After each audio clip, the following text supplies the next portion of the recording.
Okay, so amid growing questions, the Clinton Foundation now says that it will not accept any corporate or foreign donations if Hillary Clinton wins in November. Bill Clinton also vowing to stop the paid speech circuit altogether. So let's discuss this with Carl Bernstein. He's the author of A Woman in Charge, The Life of Hillary Rodham Clinton, and a CNN political contributor. Good morning, Carl. Good to be with you. Carl, what do you think of this announcement that Bill Clinton made to his staff yesterday saying that, okay, if she's elected, let's just be clear, no donations, we won't accept any from foreign donors or corporate donors?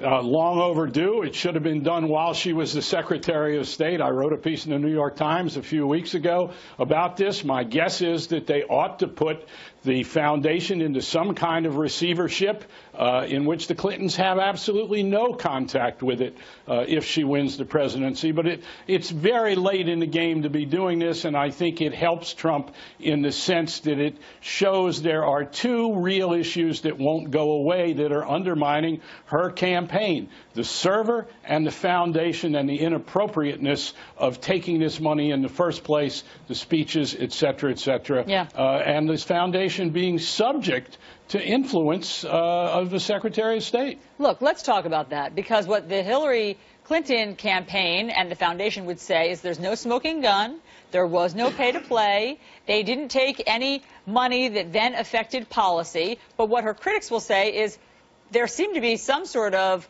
cozy relationship, or at least not a complete bright line, between the foundation and the State Department. The foundation did at times ask for favors or ask for access, whether or not that was granted. Who do you think is right on this one? I think the idea that we keep looking for smoking guns is a great mistake. That what we want to know is the basic conduct of our nominees for the presidency. And this goes to the worst part of Hillary Clinton, as does the server. At the same time, we're talking about Donald Trump, who is manifestly unqualified, temperamentally, factually, in terms of his biography of his life, to be president of the United States, whereas Hillary Clinton has some real credentials.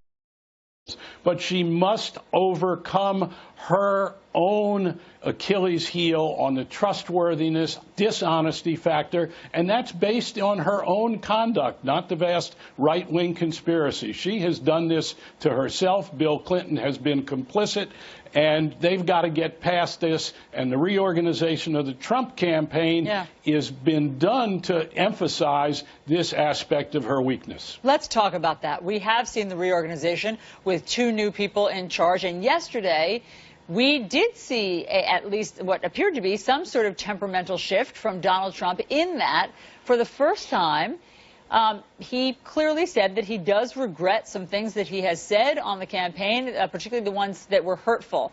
What do you make of why he said that last night? He didn't have to say that. He wasn't asked a question about it.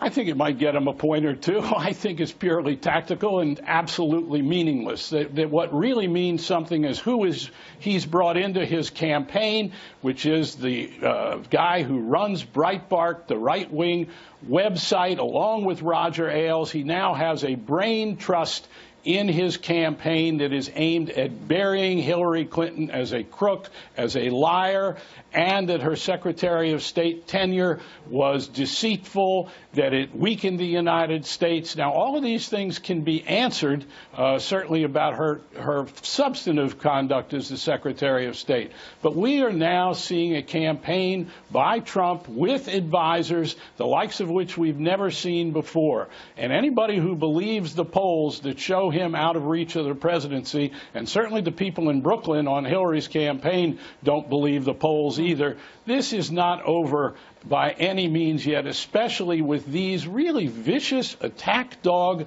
messengers coming in to run the campaign straight for the jugular, which is Hillary's weakness on dishonesty and untrustworthiness. And just to be clear, Carl, the Trump campaign, says that Roger Ailes does not have any sort of official role, that he's not part of the campaign. He's just a friend of Donald Trump. I use the phrase brain trust, and he is very much involved. And we need to be looking in the media at the reality of the Trump campaign, what its aims are, as well as the fact that what we've seen with the server And going over to the Congress of the United States now with the FBI 302 files is very precarious for Hillary Clinton. She's got to find a way to put this behind her, and it's damn near impossible to do because it's indefensible what she did with the server, and she's going to have to be contrite in a way that really is meaningful. Carl Bernstein, always great to get your